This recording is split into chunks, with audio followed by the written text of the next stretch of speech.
Repent, gamers, for Judgment Day is upon us. After a ton of yelling, compromise, and at least one editor being knocked unconscious, IGN has decided our final 10 nominees for 2012's Game of the Year. Today we're going to reveal each of those 10 nominees in spectacular fashion. Developers who worked on each game will be joining us. You'll get a chance to win prizes, and together we'll get to the heart of what makes each game so special. And if you end up disagreeing with our list, we have something for you too. Later on, we'll let you know how you can vote in a separate People's Choice Award. Or if you're just here for the prizes, tweet us a question for the guest. If we pick your question, you can win prizes like limited editions of games or super rare collectibles. Basically stuff to make your friends angry.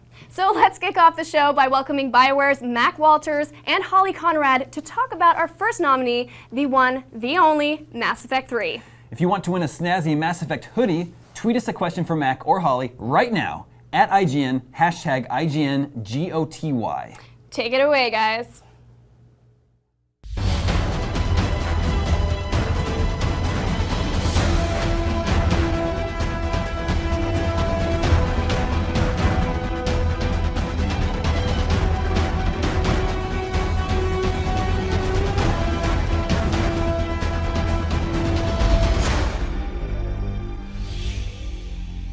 Thanks, Naomi. I am here with Mac and Holly, as you said. How are you guys doing today? I'm doing great. Thanks for having us. We're awesome. Great. Well, let's jump right into our questions about Mass Effect 3.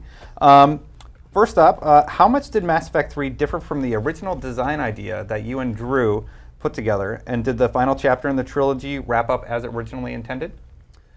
Well, yeah, I'll answer the first part. The original idea for Mass Effect 3, and as it was presented as a trilogy, I think stayed very much on course. But we were very careful not to define too many of the details early on. And in that Mass Effect development team, there was Drew, there was Preston and Casey, and they worked very closely with developing this sort of epic space opera idea that would have all these personal elements and a cinematic flair to it. And I think those are things that we want to stay true to. As far as the story itself goes, again, we knew things like the Reapers would be coming back eventually. We knew that it had to culminate in that. And that was, sort of the things that we were constantly heading towards. So in that regards, we stayed very much on course. Mm-hmm. Yeah. Okay, so what was one thing you knew you had to get perfect? On Mass Effect 3. I think, the big thing that for my team especially we said was, this is a game about choices. It's been a series about the choices and knowing that they mattered.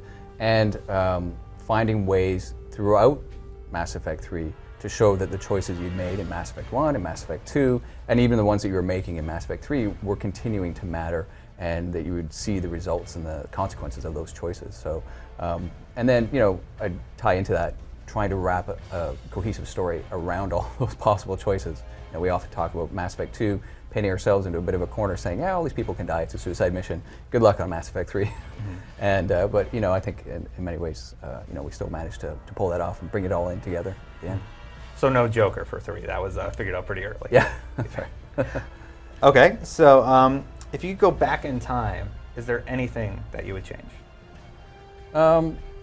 Yeah, sure. There's always things that you change. Like when I finished Mass Effect 1, there were things that I wanted to touch up more. And when I finished Mass Effect 2, there are things that I wish we could have done. And it's the same with every game. I don't think you ever finish a game where, speak for myself, I am my own worst critic. When I get out there and I see it, I go back in and I play it and I go, yeah, we could have spent more time on this scene, or oh, wow, I wish we had maybe cut out this section here, whatever it is. There's always little things, for sure. Yeah. Okay. And so once you started learning how players were, solving their problems and doing Paragon or Renegade actions, what was the most surprising moment or surprising discovery about those decisions that were being made? I think one of the things that shocked me the most was we knew that people tended to play Paragon. But the ratio surprised me. I think in the end we discovered it was something like 80% went Paragon or more. Maybe it was 85. Mm-hmm. I was like, really? I found that interesting that we have this sort of great sort of opportunity for you to, at least not without real life consequences, go out and do some pretty, horrendous things if you want. It's Commander Shepard. You can go out there and punch the odd person and kill a few others. But a lot of people weren't actually taking those options, which was very interesting. Or they would, I think some of the telemetry would show that they would maybe subsequently go back to it. But and a lot of people I've talked to is even when they earnestly go, it's like, I'm going to play this Renegade, they kind of get to a point where they're like, I can't do it. It's too much for them. It's kind of interesting. Human psychology. Yeah, very much so. So this one actually comes from Twitter, from Frank the Stepples. Are there any plans for Mass Effect 4 to be linked with our save games from Mass Effect 3? That's a really good question. I think at this point, it's way too early to know if we're going to be doing that or not. I think in many ways we'd said we wanted the trilogy to sort of have a conclusion here, at least as far as Shepard's story. But there are other choices that could be made that I could imagine could go forward. But yeah, we're too close to figuring that out yet. Yeah. Holly, I assume you played through as Fem Shep. Yes, of course. So who was your romantic interest and why? It was Garrus in every single game. I mean, I played the game multiple times, but every single time I just couldn't say no to Garrus. I think it's the voice mixed with his mannerisms and the fact that you're like kind of a bro team at the same time. I don't know. It was awesome. And the reach. And of course the reach. Well, I've heard some people have the flexibility. Oh, good one. So what else do we got here? How surprised were you by the multiplayer community? Both of you guys.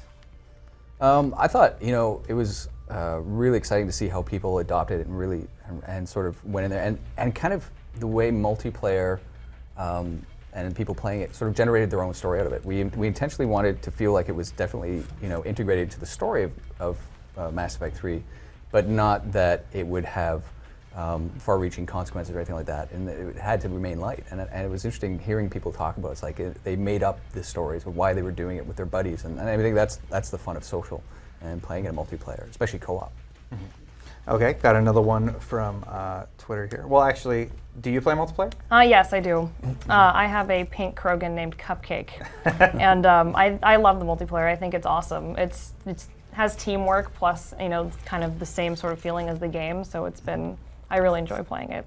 And Krogan, like Cupcake Krogan. Yeah. Have you ever tried playing through on what is it, Gold? On Gold, I'm still terrible at it. Yeah. I still like feeling like I can kill everything pretty quickly, but I like a challenge. Mm-hmm. I do Bronze every time. I can't do any more difficult than that.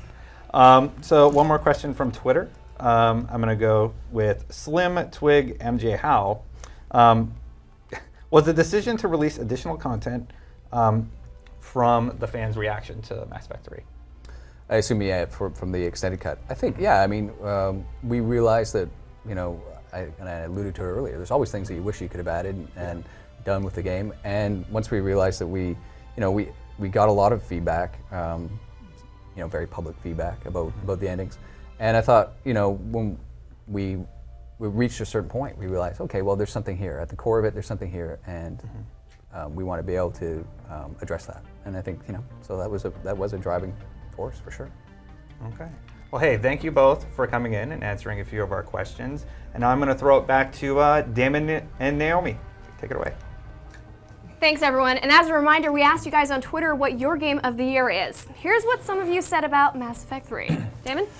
This is one of our Twitter followers, Yinslove Dagweens. Says, definitely Mass Effect 3. I assume he means for his game of the year choice. Such an epic game. The story, the gameplay, the sound, the characters are all top notch.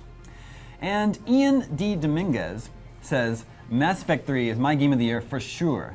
I have never been so emotionally attached to a game. Amazing action, scenery, humor, story, and yes, ending. Wow. And Rex Griffin 7, see what he did there. I see what he did there. Says Mass Effect 3 for game of the year because it's the emotional and spectacular end of the most groundbreaking game trilogy ever.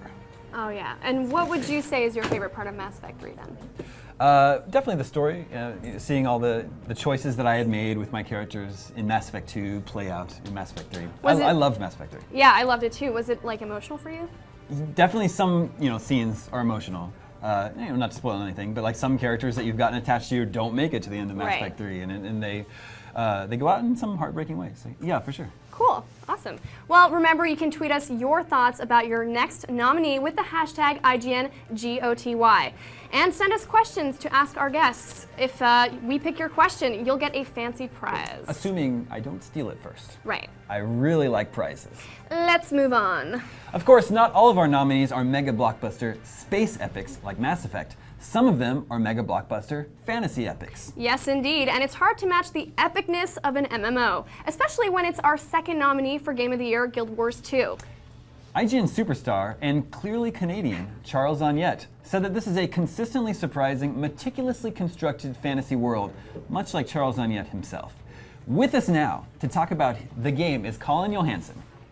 For your chance to win a limited edition of the game, tweet us questions for Colin right now at IGN with the hashtag IGNGOTY.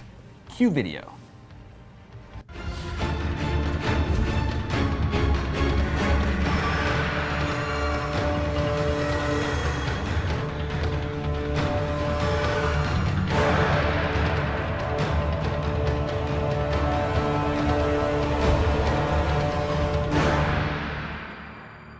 Hey everybody, thank you beautiful people, appreciate that intro. And Colin, hello. Hello. Welcome and congratulations, Hey, Guild thank you Wars very 2 much. made a nomination.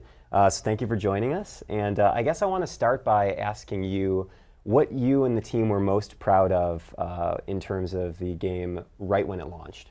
I think the thing that really stood out to everybody across the studio is when we sat down and started conceptualizing what we wanted to do with Guild Wars 2, we really wanted to make this truly open, living, breathing world. That you play your favorite RPGs and you reach a point where at a certain point you've just played the whole game. You've seen everything, There's nothing left to do. And we really wanted to make a game that every time you log in, it feels like the world is constantly changing. Absolutely. And you can always log in and experience something different and feel like this world really evolves around you every time you play it. So you can play your favorite RPG for as long as you want instead of basically running out of stuff to do. And I think for us, we feel like we've really achieved that game. And we saw when that game, when it came out, that people really responded and played the game that we wanted to play and spread all over the world, and really had this sense of community working together to build this game world and watch it constantly change around them. So that was really cool. We really wanted to get that moment, and I think that's what we got out of the game. Probably wasn't easy though to build an entire living, breathing world No, that that tons was of people occupy at the same time. 5 years and 300 people, a lot of work. 300 people. Yep. So what would you say are maybe some of the remaining issues that you guys are still eager to address after this game has been out? Oh, I think with any large open world like that, you're going to always have each fan will point to one thing they say, this is the biggest issue that needs to get resolved. But I think across the board, the biggest thing that kind of goes across the entire game ties back to really that first point of a truly evolving, living, breathing world. We released and we accomplished a lot of what we wanted to do with it, but that's really not good enough for us. We want to take this world and build it to be something more than anyone has really ever seen in an RPG before. And that requires us constantly going back every month and adding new releases to the game and making it bigger, expanding on the world, having all these special events that happen. Back in October, we had our big Halloween event. I was there. Yeah. And the Mad King showed up and you got to go into Sure. this Halloween realm and fight County Corn elementals and do all this stuff that normally wasn't available in the game for a couple weeks. And really expanded on the world. And we want to keep doing that every single month going forward. So it feels like you're playing this game and every single month you get to log in and there's truly these epic experiences that expand out the game world and make better use of the world we've already got. I would love it if 6 months from now people could go back and they could make a brand new character and they wouldn't recognize half the content they saw as they're playing through the game world because we've changed and evolved so much of it over time. And I think that's really important to us, and that's the biggest challenge we've got going forward. Okay, I got you. And now you continue to compare yourselves to RPGs. You're saying like we want to build a world that has like a bigger presence than any other RPG. Do you look at all RPGs when you are developing Guild Wars, or were you just comparing yourselves specifically to MMOs? No, we really look at all RPGs. Everything. Yeah, honestly, I think one of the biggest problems that MMO genre has had is it's kind of fallen into becoming an MMO, and it's gotten away from the elements that made it what it is, which is it should be an RPG that you can play with all your friends. You can play with a whole bunch of people online at once, right? That's really what the promise of an MMO started as. And so when we sat down and designed the game, that's really what we focused on is what makes an RPG great. It's this big open world you can explore and you find dungeons and you find all this great content and you go on these epic quest lines. That's really what I love about RPGs. And if I can play those with 20 of my people. friends, all of a sudden now Sure. I've hit what I really want to get out of the game. Or strangers? Yeah, or strangers in our case. And then designing a system that rewards people for playing together and encourages them to play together so you don't feel like somebody else in the game is going to ruin your experience. which is a big problem a lot of MMOs have, right? Is Absolutely. the guy runs over the hill, you see him coming at you, you're like, oh my god, that guy's going to steal my quest or steal my kill, and that sucks. That's not what an RPG is about. And the second that another person in the community actually benefits you being there, all the content scales up in our game. So the more people who show up, the more epic the experience is. Everybody always gets rewarded who's there participating. So you always feel good about other players. That builds that bond within the community. And all of a sudden, people who aren't your friends become your friends. And this capacity to have this true multiplayer RPG becomes the real, catalyst of what our game's all about. And so RPGs is really where we drew most of our inspiration. Fantastic. Now, one of the things I'm personally curious about is how you guys balance your own time from like balancing and tweaking this content that currently exists, along with putting out all this new content, sometimes on like with just a couple months separating those new updates. I mean, how do you guys as a studio do that? It's a real challenge, and it's definitely something we're still evolving and learning how to do well right now. That's something where, going from spending 5 years working on one game that you ship, and then having basically 4 weeks to turn around a live update, polish it, bug test it, and get it out, it's extremely difficult to do. And we've definitely run into some challenges in that area, and we're learning an awful lot about how to do that better every month. But that is a big part of what we're trying to answer right now. And we have multiple teams that are working on basically updating the actual game that we've got, updating features and making it stronger. We have multiple teams that are working on basically building all sorts of new live content every month for everyone to experience. And then we have basically the bulk of our company, around 150 people or so, who are working on developing features that really reinforce the strength of the game world that we've already got. So they're trying to make our open world PvP even more epic and build on that experience. That concept I talked about of going back to all the areas in the world and actually adding content to those in the open world to make those more rewarding and a richer experience. We have a whole lot of people working on that stuff. And so there's a very careful balance of we have to keep the game maintained. We have to constantly, if something breaks, and with a giant dynamic event system, it's very, very complicated and it's very easy for something to go wrong. And so we always have to have people there to help make sure that stuff's working. Yeah. And so that's definitely our focus, and something every week we're trying to really build that world and get better at keeping that world even stronger every day. Awesome. I'll always keep my fingers crossed for you guys. Oh, thank you. So I think we're going to go to Twitter and have one more question for you, Colin. Let's go to Jagbag13. Oh, why not? Right? Jagbag13. Yeah, who cares? So Jagbag13 asks, how do you plan on keeping me entertained for years to come with this game?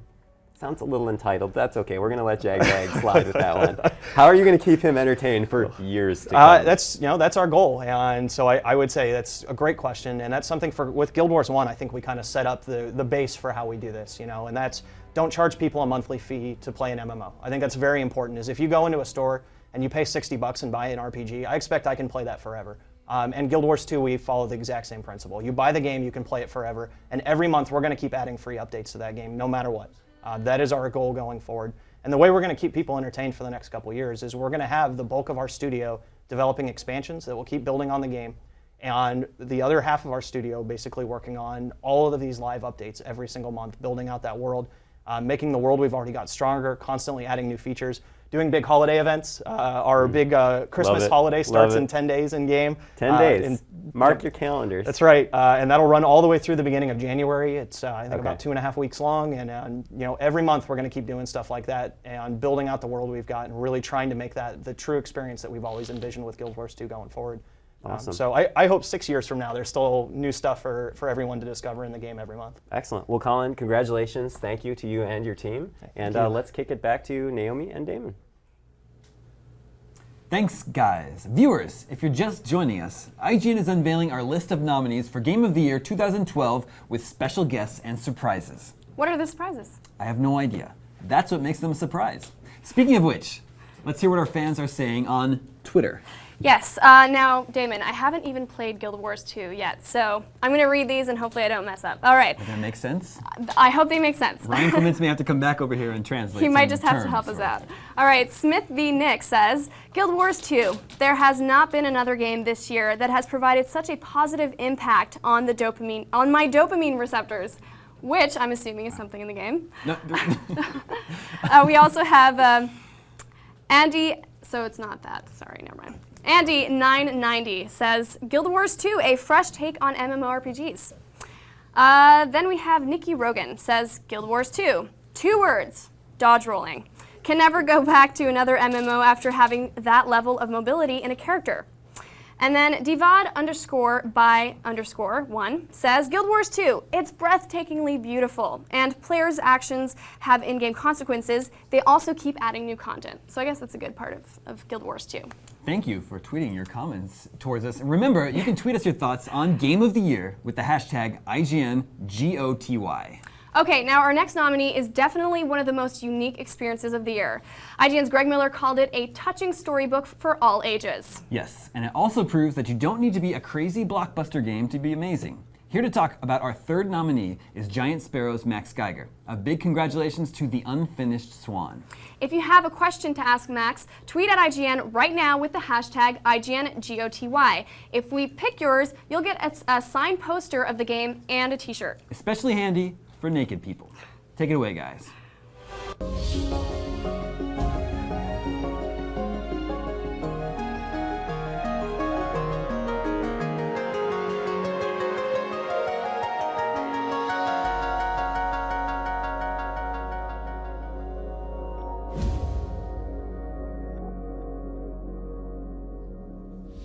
Beyond. Beyond! Yes, that was perfect. Thank you, Max. I'm Colin Moriarty, of course, editor of IGN PlayStation. Max, thank you so much for joining me. Oh, thank you for having me. I appreciate it. The Unfinished Swan, what a lovely game we have here. Now this game has picked up word of mouth. Greg and I knew a lot about it. We played it. We got everyone around the office to kind of play because it's a PlayStation Network exclusive. They loved it. Here it is, nominated. Yeah. We're absolutely blown away and flattered to be included with all of the other nominees this year. Cool. I'm happy to hear that. I'm happy you're here. Now, I think because it's such a unique game and there's such a unique story behind it, before we get into what the game is itself, why don't you tell me a little bit about the studio and how Sony kind of found you guys? And I know it started as a school project, for instance. Sure. So Giant Sparrow started as Giant Sparrow, the company, was formed to make the game, The Unfinished Swan. And The Unfinished Swan started as a prototype that our creative director and founder, Ian Dallas, put together when he was in grad school. And he sort of, was working on, he put together this prototype for class and then thought, hey, there's something here, I can do more with this. Did some thinking about the kind of game that he wanted to make with the prototype that he had built. And we were actually showing the game at the Student IGF in 2009. And that's, I think, when we were approached by Sony. I don't know, I wasn't around then. Maybe we approached them, but that's when the deal sort of got put in place. Giant Sparrow formed as a company of like 2 in the middle of 2009, and then we grew to 12 earlier this year to finish The Unfinished Swan, and now it's out. So the Swan is finished, even though it's still unfinished because you put it out. That's, well, too I think you finish Swan at the end of the game, but it's not finished for everybody. Yeah, we'll let people finish it themselves. That's fair enough. That's fair enough. So, we saw a lot of the game when I first saw it in the spring or whatever. You guys showed just that opening area with the black and the white. And there's so much more to the game, and I'm always loath to kind of talk about it and show it to people. I don't really get much further than that. But is that the way the game originally started? Was just with that concept, and it had to kind of evolve from there? Yes, that was the core mechanic of the original prototype. And actually, if you play through the whole game and collect all of the balloons, you can unlock the original prototype, which is actually the very first level that Ian built. And you can actually play through that after you are done with the rest of the game. Awesome. So, so we have this game. It's short. It's tight. The narrative really brings you from point A to point B. Did you guys always know that you wanted to make a short and concise game? Was gameplay length something that you guys considered? Because you can beat the game in only a couple hours, but that's kind of the idea, it seems like. We actually wanted to make a shorter game. Originally, we were talking about this as like an hour-long to maybe 90-minute experience. We knew that we wanted to give people a lot of different things to do, but not waste a lot of their time in between those things. So, move them very briskly from, surprise to exploration to revelation to puzzle to whatever it is that we were going to throw in there. We knew that we wanted to keep it brisk. Awesome. And so you have this main character, Monroe, who's quite adorable. We love Monroe. And the story kind of revolves around him and his mother and this unfinished painting, obviously. But there's an interesting story, isn't there, behind the narrator in the game? Can you tell me a little bit about the narration and wasn't it voiced by someone's aunt or something like that, or mother or something, who then? So the narrator for the cinematics in the game is actually Ian's aunt. And she actually works, I think, with her husband at a voiceover company that they run in Los Angeles. And was that supposed to be? She just did that for a placeholder, or was she? Well, it started as a placeholder, and then we wanted to cast. We started casting different actresses, and we just found that none of them were quite as good as her reading, and like it really just grew on us. And so we were like, okay, let's take what we've got and make it really good. Okay, awesome. And I was down just seeing you guys just a couple of days ago for some other games, and I came by and swung by your space in Santa Monica and said hello. And one of the things we talked about was DLC, and this game is really short and stuff like that. Now I know you guys have a demo going up on PlayStation Network soon, so people can try the game out. But this game kind of stands alone, right? I mean, you guys are kind of working on the next thing now. You're not going to go back and maybe polish or put some new things into Unfinished Swan itself. Yeah, we are looking at moving on to the next project right now, and we're thinking about that and trying to figure out what that is going to be. But there is a demo of the Unfinished Swan coming out. It should be out hopefully in time for the holiday this year. Yeah, players can check out the first part of the game, and the rest of the levels are going to remain a surprise, but it's not all black and white splatting. Okay, fair enough. And this game obviously has some PlayStation Move functionality as well, which people are usually dubious of, but in this game it seems to make a lot of sense. How did you guys know that you wanted to incorporate the peripheral and that you guys actually kind of use it a lot better than most games do? Well, that was actually a stipulation to doing the Unfinished Swan in the first place. Someone was like, hey, we've got this peripheral coming out. This was before the Move, and they were like, we want a game that supports that. We think your game would be a really good fit for that. So we spent a long time working on and polishing the Move support. Okay, fair enough. And I have to ask, just for kind of my own edification, there's that gold trophy in Unfinished Swan that you guys have. It's very clever about finding your way through the intro section using only 3 paintballs. And I can't get it. I was following some very obscure trophy guide, and it's like go left and listen for this thing, and then go, and I couldn't hold do it. for so many seconds, and then yeah. But there's a story behind this too, right? Because you guys managed to do it with no paint, right? Finding your way just with noise. Well, we originally wanted the trophy to be no paint whatsoever, and just the very first part of the first level, and moving through until you get to the watchtower, right? The room. Well, I don't want to ruin the puzzle in that room to describe it. Fair enough. But we found that while you could do it, it was just really not a lot of fun. So we made it so that you could throw 3 splats tops, and then it becomes like this thing about rationing your splats to try and get the trophy after you've played through the area. But we really do like the sound design in that area. A big shout out to our sound designer at Sony, Mike Niederquell, who worked with us to try and make it so that each of the areas in that first level is very distinct. So as you're playing through, you can sort of hear and know where you are. Awesome. And I guess I have to ask too, did you know that this game was going to be something special once you kind of showed it to people? I know you guys had incubated it for a long time. You were working hard on it, you were toiling on it. Did you know that this was going to be something special, that this game was going to really appeal to people because it's something so unique and different? I think we had always hoped. I think we'd hoped that the public would really enjoy the game and take it on its own merits and enjoy it for what it is. But I knew this game was going to be special, and I knew that I wanted to help bring it to the world. From the very first time that Ian brought the game in the lab and hooked it up to a projector, and we were playing that prototype. And I guess before we go to our Twitter question, that one of the readers will get to ask you a question themselves, I have to ask one last thing. When I saw you the other day, you showed me this awesome book with some some early pitches for the game. How much of your early ideas, when you wanted to kind of expand it beyond the black and white paintballs and stuff, how much didn't make it into the game? I know, for instance, you guys showed you wanted to do a library, for instance, that didn't get into the game, right? Right. There was a lot in that document that didn't make it into the game, and there was a lot that did, and there were a number of things that actually changed. But I think the really great thing about that original sort of storybook pitch document is that it nailed the tone that we were going for, and we were actually able to build a game that delivered on what we set out to create. Awesome. So let's go to Twitter. Let's see, it looks like it says Churchill117. Maybe a reference to Winston Churchill? I don't know. It's a Churchill clone. He's come back. He asks, do you see Unfinished Swan inspiring a new genre in gaming? A friend of mine calls it an art puzzle-sploration game. I don't think we really have a word for what that is other than that. If it inspires a new genre, then awesome. We did a great job. If it doesn't, that's fine. We just wanted to put this out there for people. Well, Max, thank you so much for joining us. I appreciate it. Congratulations on your game being nominated. Of course, Unfinished Swan is on the PlayStation Network right now. It's it's the third of only 10 nominations, so stay tuned. In the meantime, we'll kick it back to Naomi and Damon. Thanks, guys. Now, we're not the only ones who love the Unfinished Swan. Let's see what our fans on Twitter are saying. Fritzen says, Game of the Year would probably be the Unfinished Swan. I just loved the gameplay, also the fact that everything wasn't another shade of brown. That's good. That's correct. Now, the Milo Pearson says, the IGN Game of the Year has got to be Giant Sparrow's The Unfinished Swan. No game played this year invokes the same kind of wonder and awe. And in our glowing IGN review, Greg Miller said, playing The Unfinished Swan is best paired with a cup of cocoa, a comfy blanket, and surround sound headphones. Tuck yourself in and enjoy. I wonder if he actually did that. I'm sure Greg Miller did that. Yeah, he most likely did. He's got his cocoa, Portillo's at his side. I'm sure that's exactly what he did. All right. Man, I love Twitter names. Anyways, Damon, your turn. Especially ones like @Dame0 and @Naomi Kyle. Follow us. Okay, so for those keeping score, we've revealed 3 out of the 10 Game of the Year nominees. Namely, Mass Effect 3, Guild Wars 2, and The Unfinished Swan. Congratulations to the fine people who made those fine games. You all get a You're Awesome award from me. Which is not a real thing, so please don't email us. Now, our next nominee for Game of the Year spread through the office like wildfire. Bringing people together with cooperative play and breaking hearts when you a-holes steal my loot.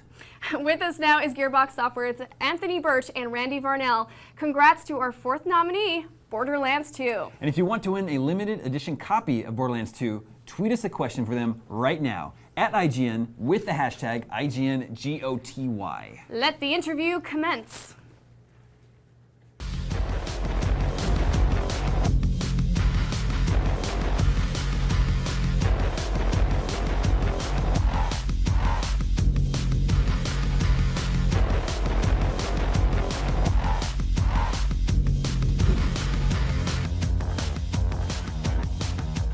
What's up, everyone? I'm Anthony Gallegos, here with you guys that made Borderlands 2. You guys have to be pretty proud. The game's been pretty well received. But I'm kind of curious, to you guys, the people who made it, Anthony, who wrote it, like, what's the thing that you're most proud of now that it's out there, after, multiple years of effort? For me, it's, we talked about the co-op play.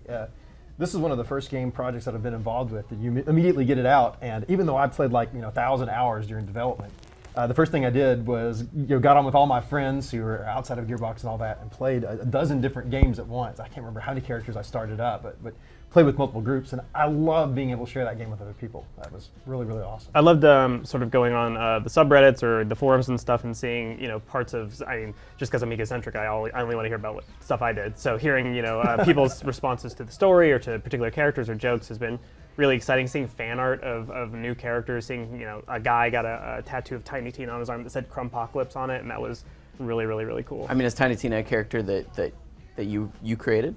I certainly conceptualized her. All the really cool art and everything that went into her look was, Matthias Tipia and Scott Kester and all those guys. But yeah, the concept for the character came from me, and sort of, I based her a little bit off of my sister, a little bit off of some of my other friends. And your sister must be very interesting if that's the case. Yeah. She voiced her, so there you go. So as far as the characters and writing and all that, and you're talking about co-op gameplay, I guess what challenges there as far as trying to tell a story in a co-op game? Way more than you would think, because the thing, when I initially sat down to write the script, I was like, okay, there's going to be a point here where Jack comes up to you and shoots you in the head, and we move you into fight for your life mode immediately, and you have to do this cool scripted thing to get in Call of Duty, and that stuff's really cool in Call of Duty. But what Call of Duty has that Borderlands doesn't is it has we have co-op. So well, what if that guy didn't get shot and he was over just getting stuff from a vending machine? And we also didn't even we only have a shield of the day. Yeah, what's the shield of the day? We don't even have a game over screen. If you die, you just respawn in a news station 5 feet away. So is Jack just gonna be like, oh crap, and then just shoot you again, or how's that gonna work? So we basically had to make a game that worked independent of a bunch of scripted events, or at least build those scripted events in such a way that they felt like they were part of the environment, or felt like they were just, let's watch this brief cutscene or something like that. It's really a different challenge than when you have control of the camera and can really set up a cinematic moment and all that. To fill a world full of stuff, that you want to look at and all of that. And I think one of our responses to that in development was just to fill it full of stuff. Yeah. There's, I guess 4 times the amount of creatures in Borderlands 2 than there were in Borderlands 1, Yeah. and we just, we really unleashed designers on this game. It was awesome. So I guess that's kind of a good lead. Borderlands 2, obviously the 2 designates it's a sequel, Right. but it's what were the things that were important to you guys to maintain, to make it a Borderlands game? You gotta start with the guns, right? Borderlands at the very heart is a game about tons and tons and tons of guns. It's fulfilling so many different gun promises, and then tying into that classic, this is rare loot. You always want the loot, you always want to get it and all that. So we redid a lot of that in Borderlands 2, but we made it bigger and better, and added a lot of other stuff and tweaked everything up. So getting that right was critical from the beginning. We didn't want to mess that up at all. Yeah, and a lot of it was responding to things that the fans said they wanted. They wanted more story. They wanted, more vehicles and more varied environments and stuff like that. So it was actually, to some extent, it was kind of easy because it was the community said, "Hey, we want these things," and we went, "Okay," and then did it, or attempted to do it. Hopefully. Yeah, a lot of depth. Yeah. I was going to say, Anthony, for you writing the story, was it kind of they had the general outline, and then you kind of added in the flavor text to make it actually feel like a world and a story, or was it? It was actually from day one you were this is the story I would want to tell, or? It was a very collaborative thing. When I came in, they knew only a couple of bare bones things. They knew we wanted the original 4 Vault Hunters to come back as NPCs. We knew that there was going to be some cool stuff with Sanctuary and some other stuff like that. But apart from that, they were just like, oh. So I sat down with Paul Helquist, the creative director, and Jeremy Cook, the art director, and we sort of hashed out, well, we really like stories that are about strong villains, so what if we built it around this guy, and what if his name's called Handsome Jack, and all this kind of stuff, and it just sort of rose organically from there, and from talking to a bunch of different people on the team and seeing what they'd like to do. Because a lot of games are written with a guy that just sort of contracts out from his apartment and never speaks to anybody, but I was there from pretty much the beginning of pre-production. It was cool to watch, as our other designers would get in and they would be making a segment or something like that. They would come to Anthony and say, hey, what if we did this thing where this guy, goes over and what if he just wants you to shoot him in the face? And Anthony says, that's a great idea, let's put that in. And he's, writing lines and putting it in. And, we were just in the afternoon where we'd seen an idea bubble up in the morning about the afternoon it's in the game and we're all laughing at it. And it was really it's neat to see that collaborative spirit between Anthony and the designers and Paul and the rest of the team. I mean, obviously, like, the story is a very important part for a lot of people, especially in Borderlands 2, but what about the people that don't? Like, how do you feel like, there's obviously a large group of people out there that they don't care about the story. All they care about is loot, right? It's just, to them, Borderlands is not a story game at all. It's a loot game, and I guess for you, does that ever kind of make you like, oh, well, I wish they'd paid more attention to that? Or No, not at all. I mean, that's why we have shift codes. Yes, that you can all get. Yeah, I don't know if you noticed, but we've actually been wearing codes you can download for additional golden keys in the game. I'm a prostitute. But yeah, no, the thing is, when we made the game, we wanted to very intentionally make it so that if you didn't care about the story, you could just go through the whole thing and sort of ignore it. So that's why, there are not a lot of long, unskippable cutscenes. There's not a lot of stuff that gets in your way as a player. My two dream audiences when playing the game were somebody who really cares about the story and really ends up enjoying it, and the guy who doesn't care about the story, maybe never will, and just wants to get to the loot. I want both of them to come out of the game and still feel like they enjoyed themselves. I don't want the second guy to be like, why did they just interrupt me every 2 seconds with Anthony's stupid fart jokes? I think one of the strengths of Borderlands 2 is, you can really make the game your own. If you don't like the story, that's great. You can just go get involved in the great shooting and gun collection and loot collection. But even more than that, we put a lot of depth into the characters in Borderlands 2. So we created, the 4 before launch, and now the Necromancer right after launch is the DLC character. And even within those characters, you've got 3 different talent trees. And I was even reading last night on the Borderlands Reddit, of people debating about builds and do I put 3 points in this and 2 points in that and all that. But finding that gameplay that's a combination of your character and what you're doing, the guns you have, the shield you have, all the gear, and how you really like to play it. It's cool. And then finding how it fits with the group. Yeah. Right? To me, that's the thing that we talk a lot about emergent story at Gearbox. And to me, the story of, oh, I did this really cool thing with this really cool builder, I did this thing with my friend in co-op, and something crazy happened. That to me is as worthy or meaningful a story as any of the stupid stuff I did. Like when Anthony Birch takes all your kills because he's playing Melee Zero. Yeah, when I steal his kills and all of his guns and stuff like that, that is inherently as worthy a story to tell as, oh, and then Handsome Jack did this thing. You still owe me, by the way. No, I don't. As two people who obviously worked very intently on the game, is there any feature set that you guys feel, that you wish people had maybe noticed more, like, something that you guys are really proud of, but maybe you don't see much community, like, people talking about as far as on message boards or forums or? The shift codes haven't been getting a lot of attention. No, I think what's actually been really sort of heartening to see is that people are really getting into the minutia of this game. They're worrying about badass points and how to get their badass rank up high enough, and the minutia of how a class mod changes your skills along with a relic, and they're really sussing out the best way to build your character, like you were talking about. I can't think of too many things that people haven't been paying attention to, which is surprising for a game with this much stuff. There was a lot of attention. One of my favorite systems that we really put a lot of juice into in Borderlands 2 is we really doubled up on the grenade promise, right? Oh, yeah. We won like 170 in the first game, and we really went nuts with them on this game. Yeah, millions. We saw a little bit of that early on, but now, that's one of those things that's really fun to go back and explore and play with, because all sorts of different stuff, not just transfusion and explosion, but you really area control and area denial type of stuff. It gets into some really different strategies. Fun stuff. Our final question, people are hitting us up on Twitter, so we're taking questions from fans. And you can do that too, like Connor Manning96 did from Twitter. He says, for Borderlands 2, I guess this is more directed to you, Anthony, he says, did you make an intentional effort to make your game as eccentric as it is, or does that just come naturally? Kind of comes naturally, I guess. Okay. Well, that's it for us. Let's kick it right back over to Naomi and Damon. Gentlemen, let's hear what fans are saying about Borderlands on the Twitters. If you want to comment on the nominees, tweet with the hashtag IGNGOTY. Just like Foxhound_Danny. He says, Borderlands 2, the story, great humor, eccentric characters, and overall gameplay add up to one hell of a fun, ass-kicking adventure. We also have King Luffy88 who says, Borderlands 2 has my Game of the Year award. It's the perfect game for a college student with a college budget.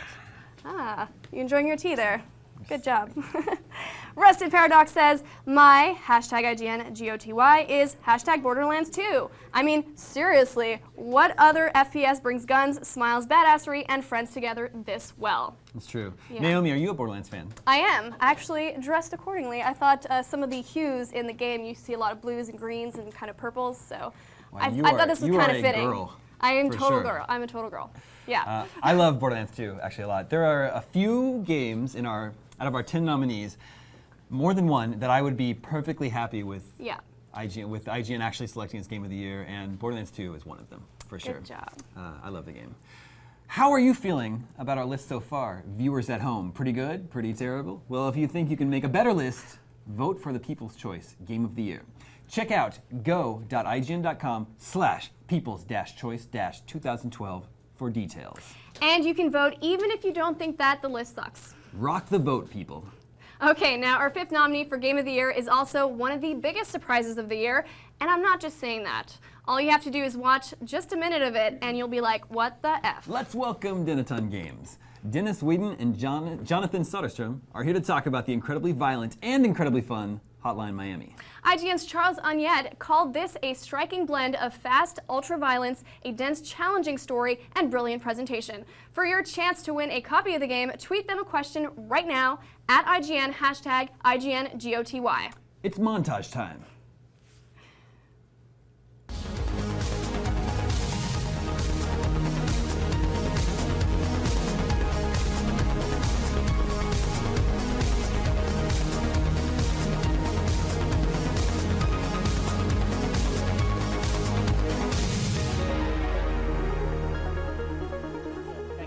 Thank you, Jonathan, and congratulations on your Game of the Year nominee for IGN. Thank you.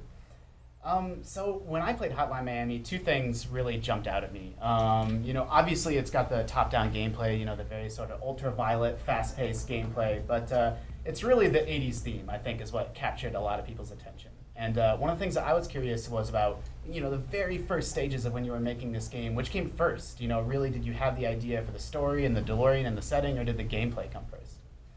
The gameplay came first. Yeah, we had a prototype a couple of years before we started working on the latest version. Wow. That was similar to the gameplay in the final thing. Wow. So that long ago, you sort of had a working gameplay of a, guy running around shooting people, and then later, you decided that you were gonna, layer in this sort of dreamlike storyline, and that didn't come till afterwards. We looked through a bunch of Jonathan's prototypes, and I'm really into like top-down shooters, like Loader and stuff like that. So that caught my eye, and I said, let's do something with this. Sure. So I went home and did like a bunch of new sprites for it. Yeah, the sprite work is absolutely amazing. You did all that on Hotline Miami? Yeah, I did. Including the and the game's full of a great attention to detail. One of the things that I like a lot is your character's apartment. There's an NES, in his bedroom, and there's a DeLorean, and I think it's just really interesting. You really nailed that sort of 80s look and feel. Thanks. Well, I guess you lived through. Yeah, most of it, yeah. So you had firsthand knowledge. So the game's out. It got rave reviews from IGN, lots of other outlets. I mean, when you look back at this game, what do you think went the best? What are you most happy with about Hotline Miami when you look and play the game today?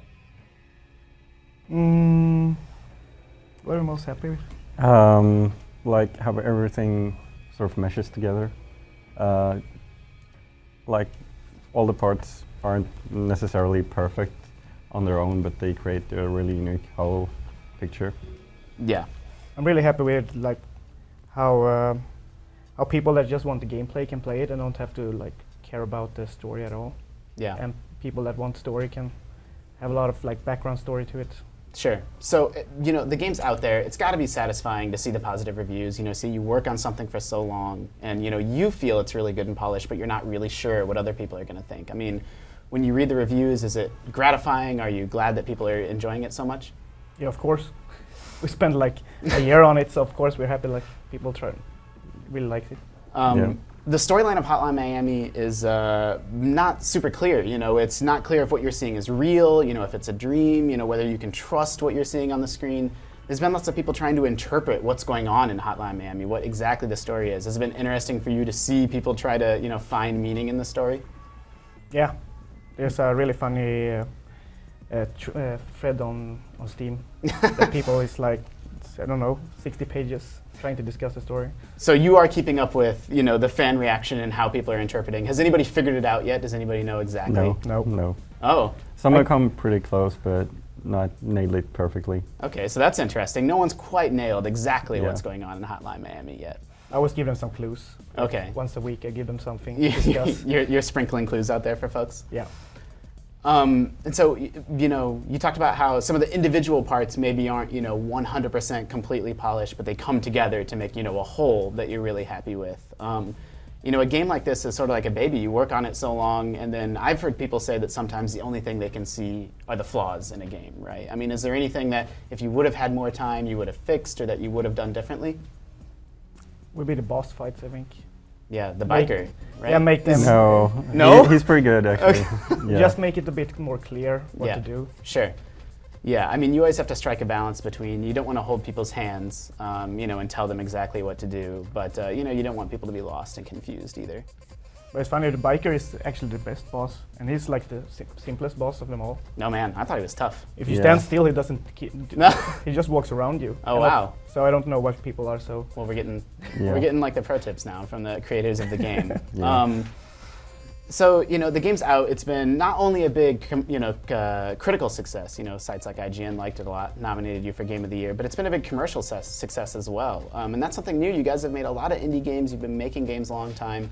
This is your first title that's, out there and being sold on Steam, in digital retail. I mean, what's that experience been like to actually be, making money from something that you did just kind of for fun for so long? It's pretty nice. Yeah.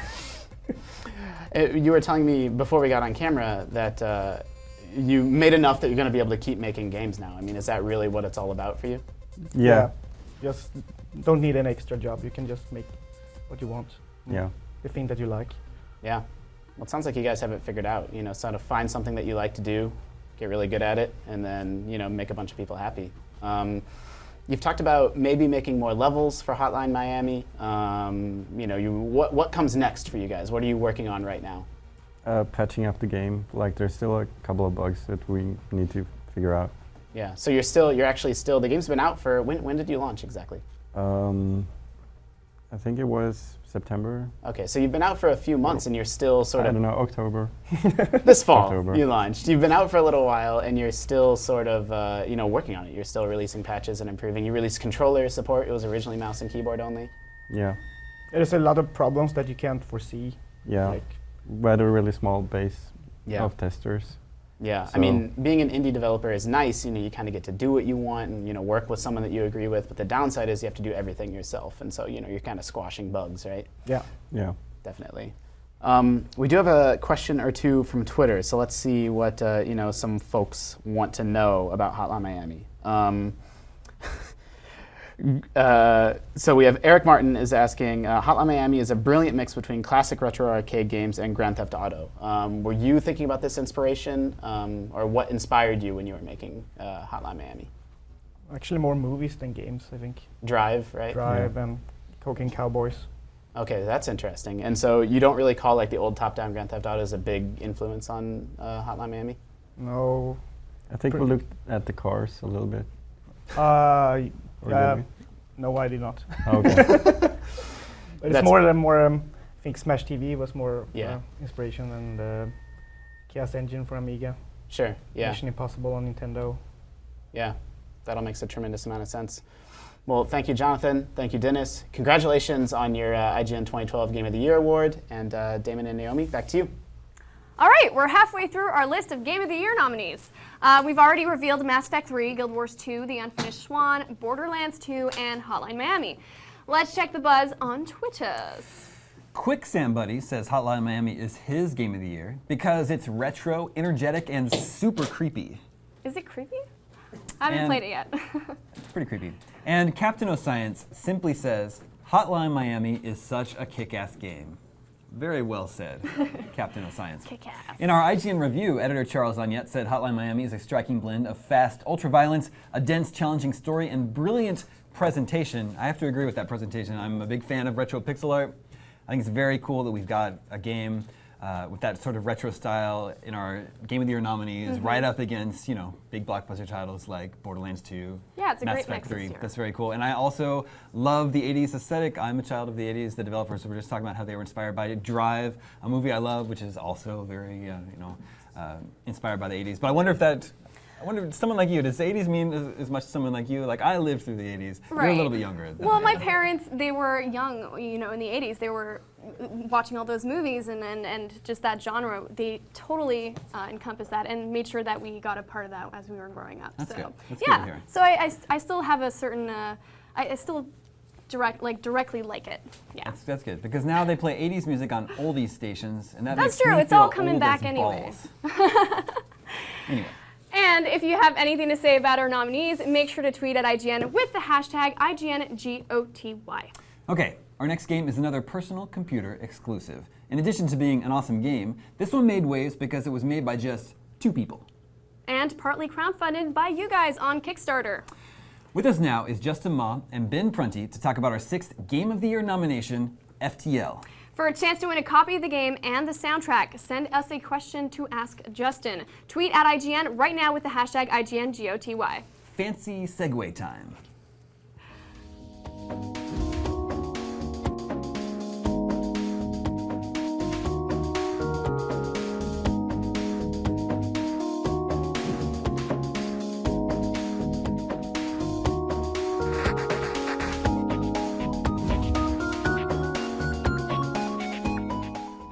All right, well, thank you guys very much for joining us today. I'm a huge fan of this game, so I'm excited to talk about it. FTL is basically a captain simulator, right? There are a lot of games out there that let you play as a pilot in a starship, but few that let you play as a captain. I wonder, Justin, if you could just tell us a little bit about how that initial concept shaped the presentation and content for the game. Well, we knew that we wanted to focus on the crew, and we wanted to focus on the stories that happen to the crew that you can name and you can sort of get accustomed to and get used to, and so you're exploring the galaxy. And so that really shaped our desire to focus on permanent death, meaning your decisions have lots of importance, and so if you mess up, you really feel it pretty hard. We wanted to focus on a lot of little micro stories, which is why we ended up using all these sort of choose your own adventure style text-based questions and things. And the perspective of the game is sort of detached, right? It's sort of a top-down, very kind of antiseptic kind of view, but it's still very tense. How do you make that work? Well, basically, we sort of tried to make the ship itself be the player character. We wanted you to associate with the ship, not with any person in itself. And so when, by having you focus on that and the crew being sort of dispensable, that's a sort terrible of, word. It's technically they can be, so every single damage that hits the ship feels like really personally hitting you kind of things. That's how we tried to focus on that. Yeah. Mm-hmm. Well, a lot of games for me fulfill some sort of childhood wish, and for me, this game is like being in Battlestar Galactica or being on Firefly or Star Wars or Star Trek or something like that. Were those explicit influences for you guys? Oh yeah. Just drawing from the shared pool of this history of sci-fi and stuff, and we actually get that a lot. A lot of people are saying, why haven't I made this game? Why didn't this game exist yet? And I'm not sure why people haven't focused more on the interiors of the ship and the crew and all that sort of thing, but it was definitely the thing that we were really drawing our design inspiration from was this sort of love of sci-fi and TV and games and stuff, yeah. Well, Ben, I know you worked on the soundtrack. Did you have a similar set of influences? Yeah, actually, a lot of the music was inspired by funk music, but I was listening Gustav Holst's The Planet Suite and a lot of sci-fi in general, and so that was a big inspiration for the music. Very cool. I think we let Ben just sort of go off on his own, and he always returned with super awesome stuff, and I think the only thing that Matt told him was, I kind of like the Battlestar Galactica soundtrack. Yeah. And that was the only feedback we gave. Yeah, that was initially. pretty much it. The new series or the old one? The new one, yeah. They like the drums and sort of percussion intense, stuff. yeah. Fantastic. Well, one thing I can't figure out about this game is I know with almost 100% certainty when I start a game of FTL that I'm going to die in some sort of fiery explosion, and yet I keep coming back for more. Why is that? I don't get that. I think we may have to ask a psychologist about that. Okay. I'm actually not certain myself. We definitely tried to make it feel like a suicide mission that you just had to go on, and you knew that it's possible to win, but you really didn't expect it to. Maybe it's just because every time you lose, it's entirely your fault, basically. Some people may argue with me, but design-wise, our intention was that you see your mistake, and therefore you know what you can learn from, and you know where to go from there. So that was like hopefully part of the reason why you feel like, you know, you can just go back and try it again. Maybe this time I won't screw up. And I think like when you die, you have a good story at the end of it, so you feel kind of good about having that. Like, yeah, that's something at least to share. some reward. Right? Yeah, you had this reward of a story that you can tell your friends. And dying who is also a play. good ending, I think. Like failing the mission is a very complete beginning to end. It's very heroic, Yeah. definitely. Well, yeah, we were talking about that before. Tell me, I guess, some of your best deaths in the game or most dramatic ending situations. Oy, most dramatic, I think maybe one time I was fighting in the asteroids and I teleported my guys over to their ship and everything was on fire, but then I pulled them back right as the enemy ship blew up, and then one rock hit me before I could jump, and that was very sad. Tragic. Yeah. What about you, Ben? I had a great survival story where the whole place went on fire, and in order to put it out, I just had to shut down the oxygen because I had no way to vent it out because my door control was out or whatever. So, and it went down to one guy who had like one hit point, who survived, who managed to survive and fix everything, and keep going. So that was really cool. See, I would watch a movie of that. Yeah, exactly. It was like it's an exciting story to tell. Like, well, this was a very small project when it first started. Suddenly, you guys have a lot of money on Kickstarter and a lot of visibility. I wonder how different the game would be if you were making it today, knowing what you know now about the way it's been received. Whew, we'd probably start off with a bigger scope in mind for the beginning, and frankly, you know, this is our first project, and so we really didn't know what we were doing, frankly. And so a lot of the structure of the way we built the game is pretty restrictive. Like we can't easily do mods and all that sort of stuff. So there's a lot of ways we restructure the creation of the game differently. I think we would stick with the same mentality for the gameplay design and all that because we were both really happy with it. Yeah. What would you say sort of is the essence of that gameplay design? Like, I think the essence would be a number of really simple separate systems that, you know, are really easy to understand. A door system, it lets you open the doors, okay. But then when you combine all these systems together, that you get all these really interesting interactions between them. You know, the door system, you know, is half damaged, but then the oxygen's out and you're trying to vent fires and people are boarding, but you need to get the doors out, you know, so it's the interplay between all these systems is I think one of the most interesting things about the game.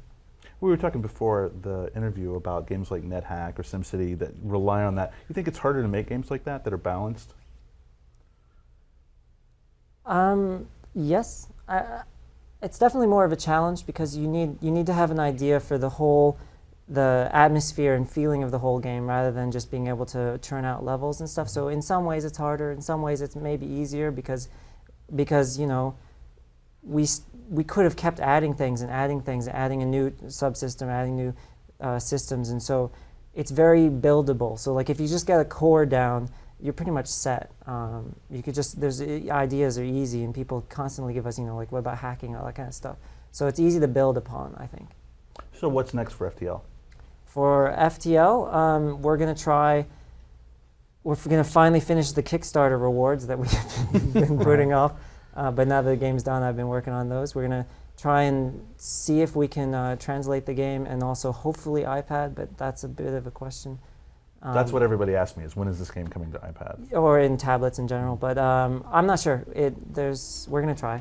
We're definitely going to try. Fantastic. Well, we have a question here from Twitter. This is from Andrew Lovegren. It says, with just 2 people, what was the least wanted chore in making this game, and who got stuck with it? Least wanted chore, I think both of us love working on the actual game itself, and so the sort of, no offense, but press and marketing and totally dealing with this is all foreign to us, and so it was that I got stuck with, and then Matt got the other side, which is the debugging and dealing with people whose computers just won't run the game. and so he got stuck with that, and so maybe we shared it a little bit, but I think debugging is probably harder. Fantastic. Well, congratulations again on the nomination. It's certainly well deserved. Thank Thanks. you guys for coming to talk with us Thank today. you. Yeah, this is amazing. Thanks. Damon, Naomi, back to you. Thank you, gentlemen. Always good to see indie games make it on our list. Viewers, if you're just joining us, we've been revealing IGN's Game of the Year nominees. Developers have been stopping by, we've been chatting, prizes have been given away. It's all been a good time. Yes, it has. We've also been turning to Twitter to see what you guys have been saying about each game. Yeah, so I've got my trusty iPad here. Ginger Zach says FTL should get the Game of the Year award. It's plain and simple. Easy. Message received. DP Foot says, FTL is def my indie pick. Who would have thought 2012 would have so much strategy love? Who would have thought? It's an awesome game. Yeah. And we also have an IGN review where Leaf Johnson says, it demonstrates that the roguelike genre still has plenty to offer almost 30 years after its first appearance. I definitely want to play that game. It's a fantastic game. Another example of sort of a retro style, right up there competing against big AAA blockbuster games. Yeah, Damon's happy. Yeah, very, very happy. Plus, it's worth noting, the music in FTL is just fantastic. Definitely check out the soundtrack. It's available on Bandcamp, I believe. I will do that. Now, if you have 140 characters worth of thoughts, tweet about our nominees with the hashtag IGNGOTY. Technically, that's 140 characters minus whatever IGNGOTY stands for. What if I told you about correcting me in front of the children? Okay, our next nominee is a stranger to no one. Master Chief has been in cold storage for a long time, but looks like they thawed him out at the right time. Congratulations to our 7th nominee for Game of the Year, Halo 4. IGN's Ryan McCaffrey said that the Xbox's original king has returned to his rightful place on the throne. That's pretty dramatic. Let's welcome 343's David Ellis to tell us all about it. Send us a question right now for a chance to win the limited edition of Halo 4. Tweet at IGN with the hashtag IGNGOTY. Take it away, guys.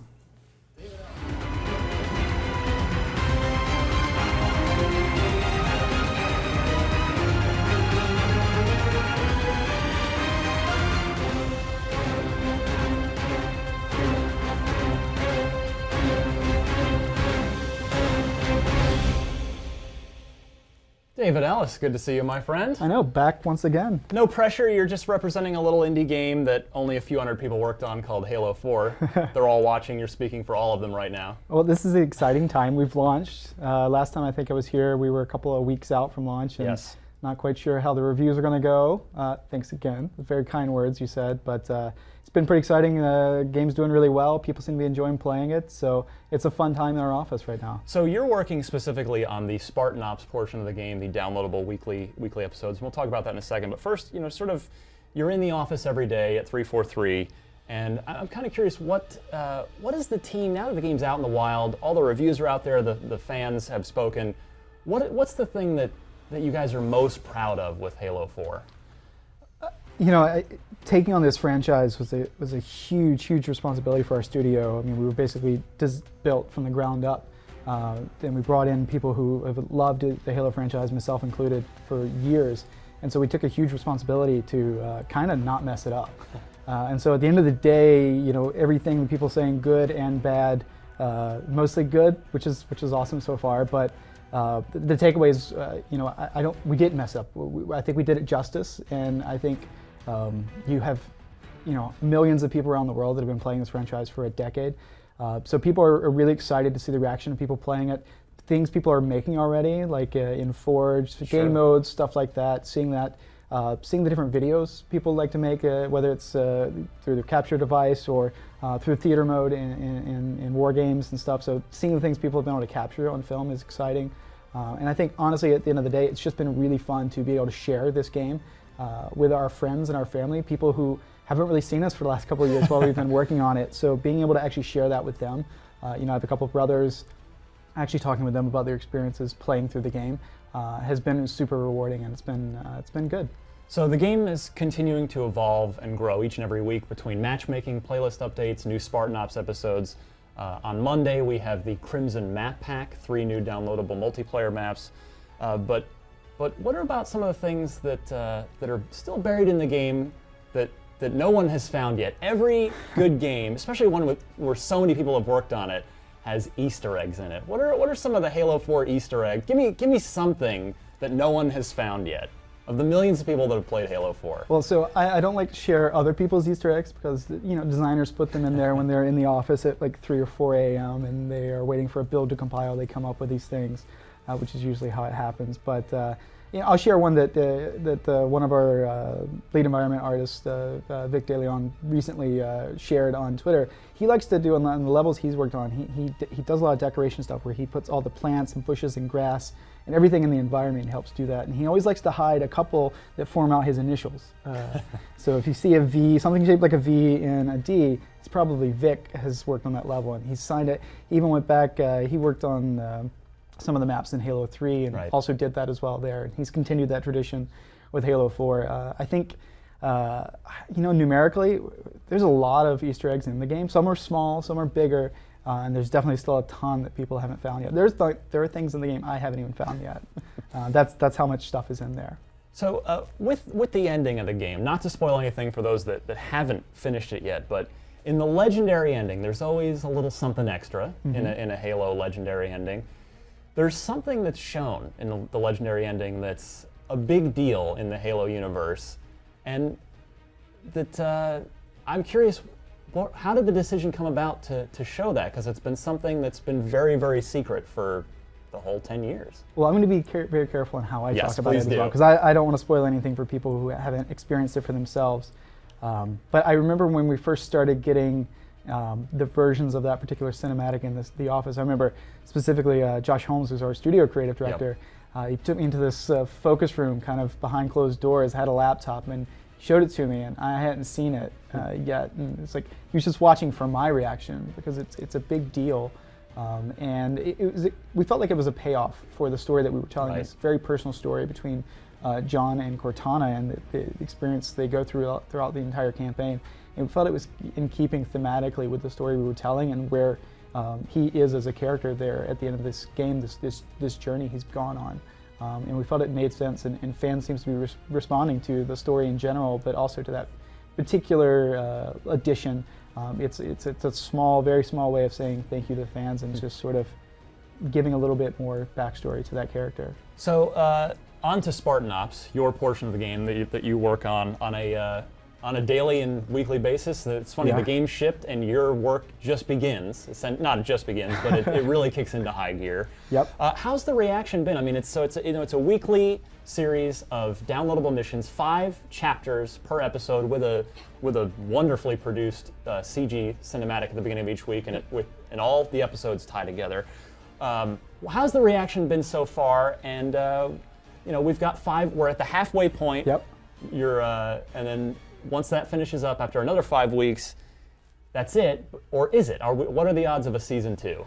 I think I've been asked that question 100 times. I think 101. Anything's possible. We are still working on this season with Spartan Ops. You mentioned the CG episodes. We're very fortunate to be working with some amazing partners in Axis Animation out of Scotland on that portion of it. And so, who knows? I mean, the reaction's it's kind of a great experiment. I mean, it's something Halo's never done before, and a lot of games have done. And so, there really is no bar of what success is, but I think personally what I've enjoyed seeing is people kind of sharing the story, talking about the episodes after they've played them, projecting what they think's gonna come later in the season. Some of those predictions are scarily accurate, others are way off base. But I think what's been really nice to see is you actually just see the numbers of people playing each week. They're going up every week. So people not only are coming back, but they're bringing friends back. And so definitely hope to be able to continue that trend as the season goes along. So you guys you're up in the Seattle area with a lot of developers, but Halo's so big that gets a lot of celebrity attention.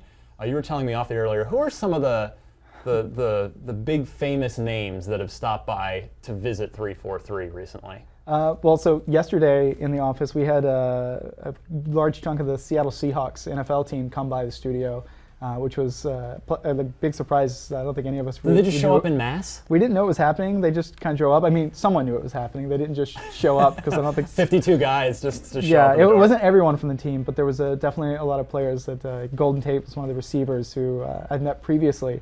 And some of the guys had actually come to the midnight launch in Seattle back on the 6th, and so I think they'd been invited out to the studio. So that was actually a lot of fun because you had everyone in the studio just wanting their autograph.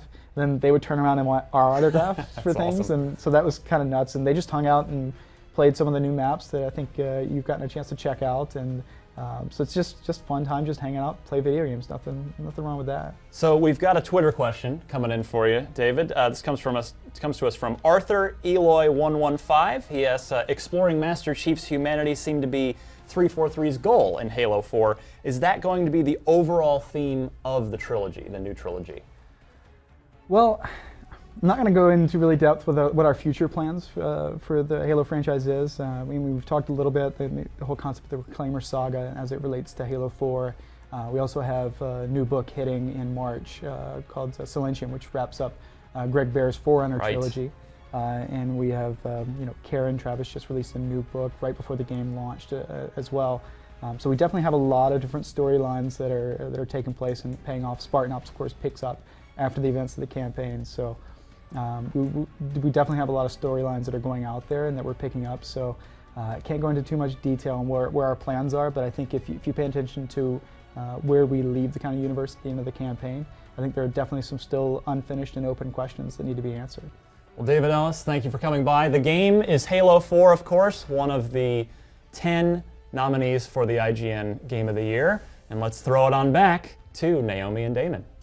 Thanks a bunch, guys. For you keeping score at home, we are 7 nominees down with 3 more to go. And since our fans always have a lot to say about Halo 4, let's check the Twitter comments, shall we?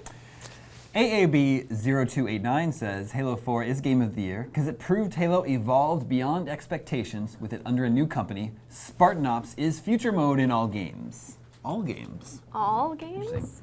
Now, Kitato Jiren says Halo 4 for IGN Game of the Year because it is gorgeous, the story is perfect, the sound is incredible, and Cortana is the hottest she's ever been. Well, I think she's definitely more detailed than she was in the past, yeah. I gotta agree with you there, Kitato Jiren.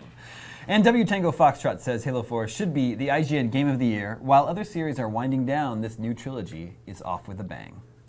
Couldn't agree more. All right, awesome. Remember, you can get your voice heard by tweeting at IGN with the hashtag IGNGOTY or by going to our site to vote on the People's Choice Awards.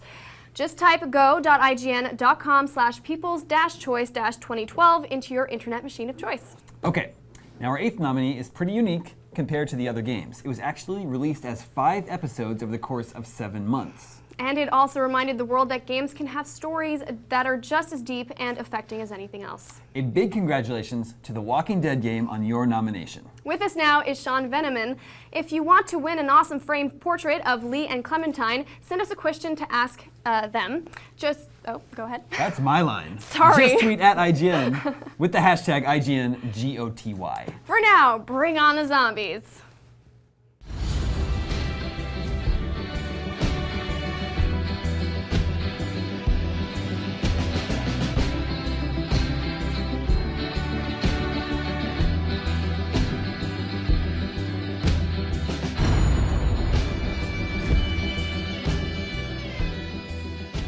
As I live and breathe, Sean Vanneman. How are you? Good, thanks for having us. Thanks for coming. First off, you suck. How did you get tired of people telling you on the internet that they were crying as they beat this game? No spoilers. Don't worry. People on the internet, the most memorable moment was I got a call from my little sister at 2 in the morning. And I don't want to swear on here. Sure. But she was like, "You son of a bitch! This was supposed to happen. It was all gonna work out." And I just sort of laid your sister there. has never heard of The Walking Dead. Right. I was just laying there and I was like, I love you too. And then just hung Gotta up. go. Thanks for your money. Yeah. So that happens a lot. But I mean, it just means people care. Yeah. So that's good. So now, here's what I want to go back to, Sean. You guys are like, we're gonna tackle The Walking Dead. Kirkman signs on. You know that you're setting off on this. when you sit down and start kicking around ideas for the game, did you know immediately that the end of the journey was going to be something like this, Game of the Year, or were you just focused on making this game? Yeah, I mean, never. Like, you just, no, I mean, especially, the game is episodic. The game is all these different things that you haven't really experienced. Even just the gameplay modes, like the sort of the methods of interaction that we focused on. No, we were just trying to make the best game we could and tell a story that we cared about. Sure. And those are the two goals, and hopefully we were successful. This is great. I think obviously you have, and outside of even just IGN's nomination, right? You've seen the reaction to it, and that's been the really crazy thing. I think is like you're talking about from your perspective, just trying to make a great game. When it first came out and I played that episode 1, I remember starting off. I'm like, all right, it's gonna be a Telltale game. I'm totally excited. Let's play it. And then you finish it, and it's like, holy crap! Like they have something here. Like when did you? Was it when you played it, or when reviews started coming that you were like, wait a second, we're on to something? There's kind of a couple moments, I guess, when I think there's an argument in the first episode when you show up at this drugstore that was owned by Lee's family. And I was sitting in a meeting or like a review or whatever, and I was in there with a choreographer and some animators, and we looked at it, and it sort of it was at a moment where it was graspable, and we went like, oh man, this is really exciting. Like it wasn't like, oh, people are gonna love this, but it's like, yeah, like this is what, heck yeah, like and then that was the moment when I knew I liked it. For a long time, you work on a game and you just hate it. It's just like this thing you have to go do, and that was the moment where I went like, oh man, I like this. I like what we're doing here. So then, the main thing that everyone talks about for The Walking Dead is choices in story, making these consequences, building out these characters you go. How is the production cycle, you guys being episodic? Was it one of those things where changes are happening on the fly, episode to episode, day by day, that things are going to be different in episode 2 that you thought were not going to be that way when you're finishing episode 1? Yeah, it's like 50-50, I think. It's sort of like there's like 50% is signed, like there's sort of these big touchstones of like, we know this is going to happen in the story. Like we knew, like before I wrote the first episode, we knew what the last scene of the game was. So we kind of knew we were setting off on this journey, and we had a destination. It's like a long road trip or something. And you're like, oh, you don't really know quite where you're going to stop, but we knew we were going to get there. Yeah. And that really helped. But I think from a production side, you're putting the episodes out, you're getting feedback, and choices are rippling forward that we haven't done before. That was all new territory. It was, big communication challenges of, well, what happened in the like I directed this episode, like I directed the 4th episode. What's gonna happen in the 5th episode? Well, did this moment happen the way we think it was supposed to happen? And like you have a script and lots of, it's just pure communication. And I think that's the thing that like we had to step up our game internally to become way better communicators with each other. It's interesting you talk about the fact that there were different directors for every episode, and then there were different writers as well. Like you were the lead writer, obviously. Right. Gary Whitta was there, a story consultant. Right. There was people overseeing the project. Yeah. But then as it builds and episode 1 comes out and it gets, obviously this critical response, and then 2 and then 3, and it keeps getting bigger and bigger and bigger. Did you guys start to freak out that the pressure was getting like, oh crap, people are actually playing this game and people actually are starting to expect things? Yeah, I mean the pressure was definitely, everybody feels it differently. Like Gary and I joke about it because Gary is like, he reads everything. Yeah. Every tweet, everything. If you send Gary Whitta a tweet, he will read it. Like, and he will like lay in bed and think about it. Where I kind of black out, like I don't look at any of it, but it's still, the pressure is the same. And I think, I remember like, I worked solely on episode 1, and I was kind of, there was, episode 2 was a different group of guys. I was there like on the periphery, and I wrote some stuff, but they'd start doing things especially with the interaction mechanic. I'm like, oh man, that's way better than anything I thought. Exactly. So, like, well, what am I gonna do? Now I'm working on 3, whether you're on 2. What am I going to do in 3 that kind of like says yes, that, and something, keep raising the bar. So yeah, we push each other, and that's an amazing thing about being episodic. Like, that's the great thing about being at Telltale. Like everybody's just so self-motivated. There's a lot of authorship. There's a lot of control. At the creative level. So you're pushing each other all the time, and you get to see, because the games are coming out, you get to see what the last person just did. I don't have to wait 4 years. To iterate on it and do something and build it. Yeah, and that's awesome. That's a really unique opportunity we have there. Now you talk about, waiting 4 years, and I'm not trying to lock you into anything. But people, you've talked before that there is a season 2. You've confirmed that there will be a season 2 for the game. The royal we. Yeah. I haven't. I'm not. Well, allowed, yeah, I'm not allowed you to say anything. nothing. You're up in your ivory tower. You don't come down here and send Gary Wood I to think deal with this. the cave is more of an apt analogy. But So then, what is your life? Do you get to breathe now? Do you get to stop and breathe, or is this a franchise that in a game that's hanging over you at all times, where you're thinking and trying to figure out what you're doing next? I mean, me personally, a little bit, yeah. Yeah. But we've got. We're working. Also, we've been working with Bill Willingham on Fables, so we've got something in the works there that is, like, I look at it, I walk through the studio and I see it on people's screens. I'm like, oh man, so we've got that in the works. Can't wait to chop off Snow White's leg. Yeah, just start just hacking and slashing. I don't really know how to answer the question, I guess, but I get to chill for a while, and then sort of as a studio we'll figure out, what The Walking Dead is going to be going forward, what this sort of design paradigm of the game is going to be going forward. Those are going to be decisions that we're making every single day. But I do right now. I'm very relaxed. It's really good. Right, that's good. I'm glad you can finally relax. Yeah. Let's go to Twitter. This obviously is a big part of the show. Tweet at IGN, hashtag IGN GOTY. At LouG999were. Oh no, that's actually there's no were there. That's the start of this question, but it ran together. Okay. Were you surprised at all by the choices players seem to make? Did they differ from your own at all? Should I keep my save file? Wink. Always keep your save file. I don't know why you would get rid of that. That's like precious. Yeah. You put all this time into it. That's the point. You put like 12 that's hours into that's that your thing. lead. That's yeah, your you gotta hold on to time. that. So yeah, don't get rid of that. Don't get rid of it. But I mean,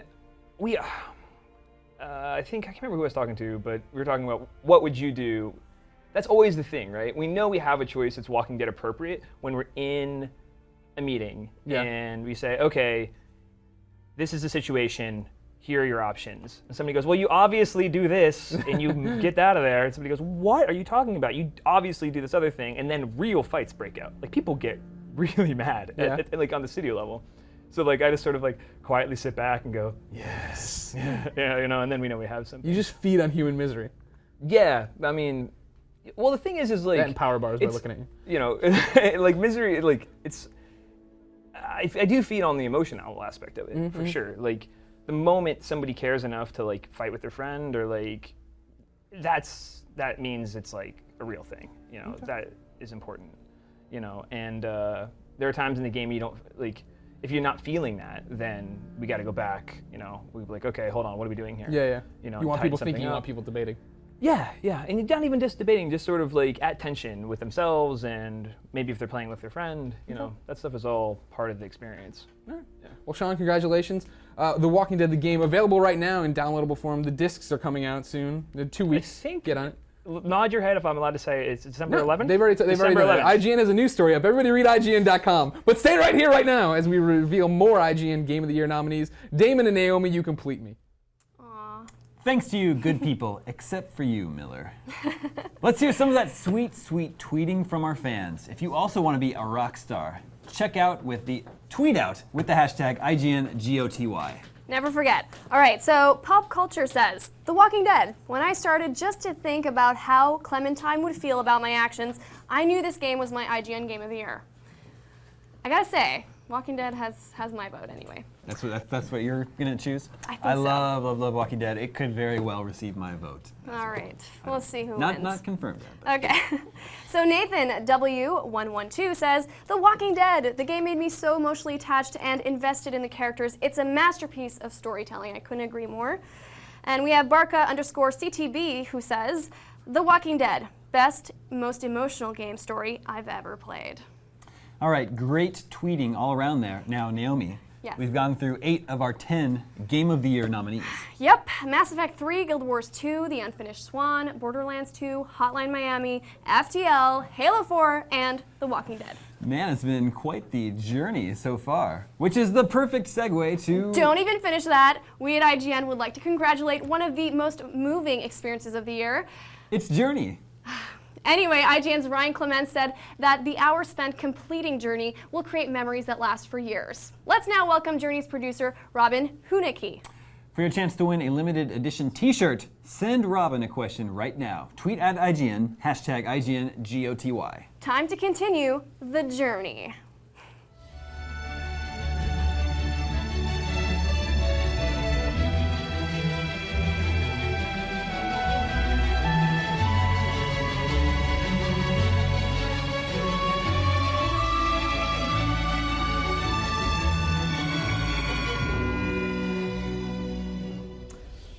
Thanks, David and Naomi. I'm joined here by Robin Hunicke. She's the executive producer, or was the executive producer on Journey. Thank you so much for being here. Thank you so much for having me. It's really an honor. And congratulations. Thank you so much. So let's talk about this game. I mean, we were talking earlier before we came on. Yeah. We couldn't even really narrow it down to a genre. What genre is Journey? It's hard to say. We talked about it a lot on the team.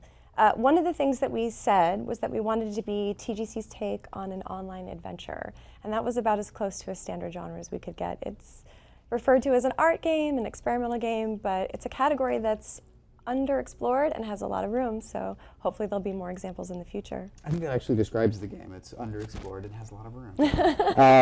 So where did the idea for Journey come from? Was it something that was directly related to Flow and Flower, or something totally by itself? When TGC starts to work on a project, one of the things that the team does is think about what kinds of new experiences we could create, specifically new feelings. And Jenova was really interested in looking at what it means to be online with someone else, and specifically taking apart that experience and trying to create a true human connection between two people. So that was a real challenge, right? You have to take away some of the standard tropes of online games and then explore what online games could be. So it was really about the feeling, this feeling of maybe togetherness or intimacy, maybe romance, something like that. And it's interesting, so if one of the main pillars or focuses of the game was this co-op experience or this togetherness, it's interesting that that then was set in a totally barren environment. I mean, how did that play into things? Like, did you, from a design decision, decide to put these characters in this expanse to get them to stay together? Or? Absolutely, actually. Everything about Journey is pretty deliberate. We worked on it for 3 years, so we spent a lot of time talking about each aspect of the game. And one of the things in Jenova's initial pitch for the game to me and to the rest of the team was that if you took away a lot of the distractions that you often have in a game environment, lots of big creatures and huge buildings and cityscapes and people and all that stuff, and you reduce it down to its core element, which is a person traveling in nature, then perhaps you'll have the experience, much like you do when you're hiking in real life, and you're alone, and then you cross a vista and you see another hiker coming at you. It's natural to say hi, even if you'll never see that person again, even if you don't know them. You just say hello or nod or smile. To acknowledge another human being when you're alone in nature feels normal. But when you're on a crowded train or running through a game gunning and shooting down stuff, it doesn't really feel necessary to stop and say, hey man, good to see you, you know? What's up? How Yeah, you what's doing? up? So Get it's some ammo? definitely deliberate. So now you mentioned the game was in production for 3 years. So depending on how you play the game, I mean, it could take you 2 to 3 hours. So Yeah. 3 years for 2 to 3 hours of gameplay. That's right. And the team at that game company at the time during the production of Journey was about 12 people? Yeah, we started off at 7 and we slowly hired up to about 12 over the course of those years. So 12 people spent 3 years making this game, Journey. Yeah. What do you think that says about the current state of the industry, that a game like Journey affected so many people and is now being recognized alongside games that were worked on for a year or two by 200, 300 people? Well, it's just incredibly flattering to be included in such a category and with so many great games that so many amazing people who we all know. The team is very connected with the industry. We know a lot of the people that have been on this couch right here. It's really great to just be considered to be part of that family. I think what it says about the industry is that the door is wide open to do really interesting experimental games, and you don't have to have a huge budget or a huge team to do it. For me, I think one of the core aspects of the development of Journey that made it great was that it was timely, it was slow, it took its time. We got permission to spend the time on it that we needed, and I think that's the most important lesson from Journey. If you take the time, you can build something really new and different.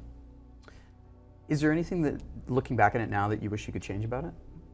I wish we had a little more time to polish the end. More time than 3 years? I know, it's kind of crazy to say that, but there was a little bit of a rush at the very end. And, there are a few things that are rough, but honestly, the way that it is right now, when I play it, and I still play it, I feel like I'm in a real place. I feel like Matt Nava, the art director, Genova, Nick, all the designers, John Edwards, the tech director, Martin Middleton, all of the people that contributed to the game made it real, made it feel real. And so if it's a little rough, then maybe it was supposed to be that way.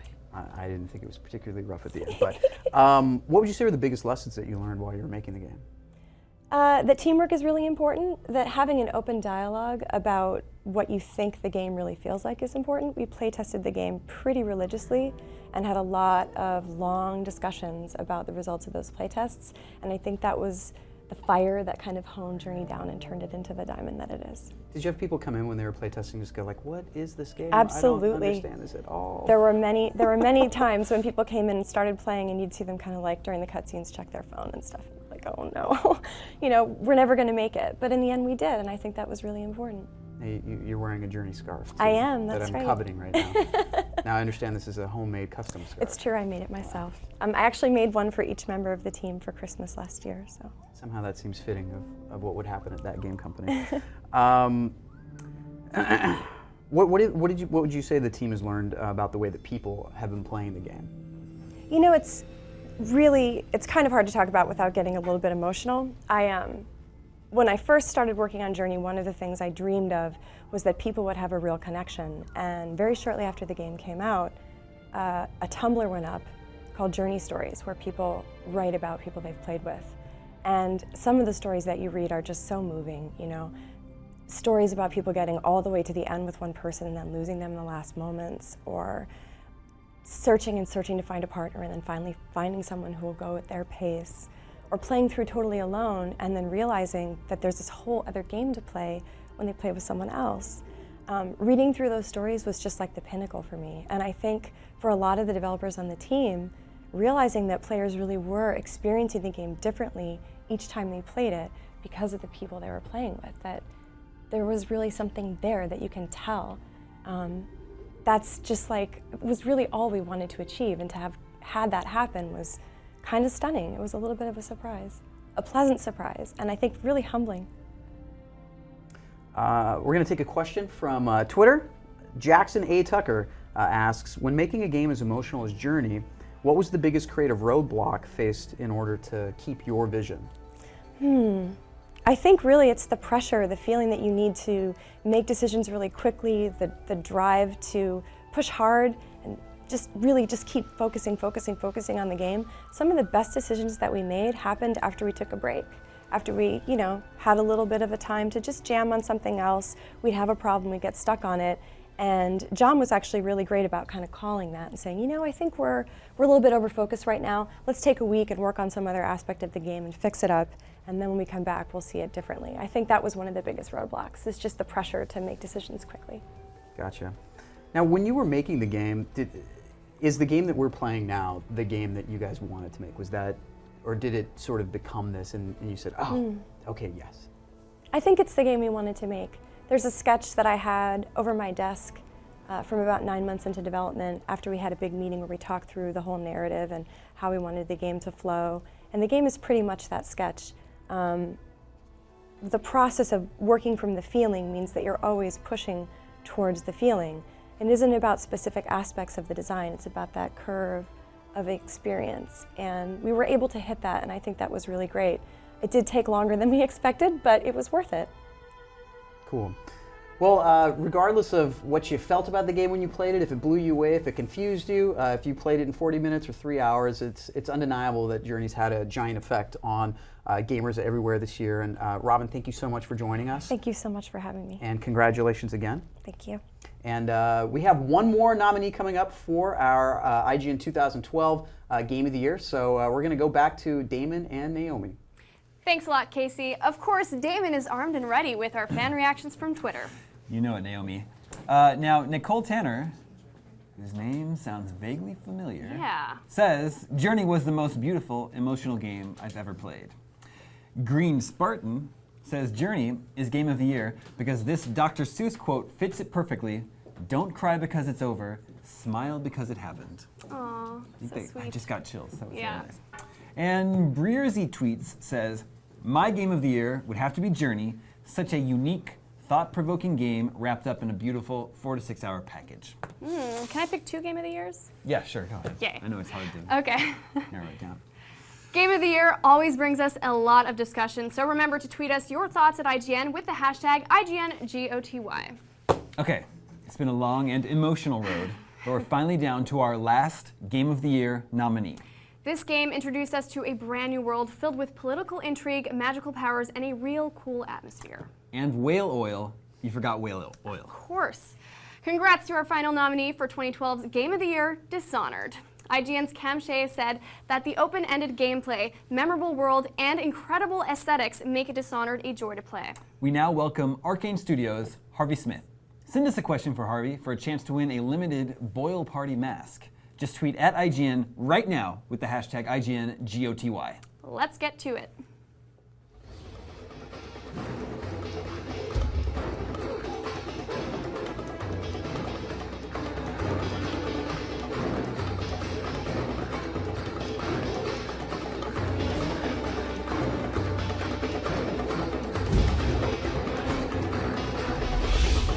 Thank you, Damon. Thank you, Naomi. Thank you, Harvey Smith, for stopping by. How you doing, sir?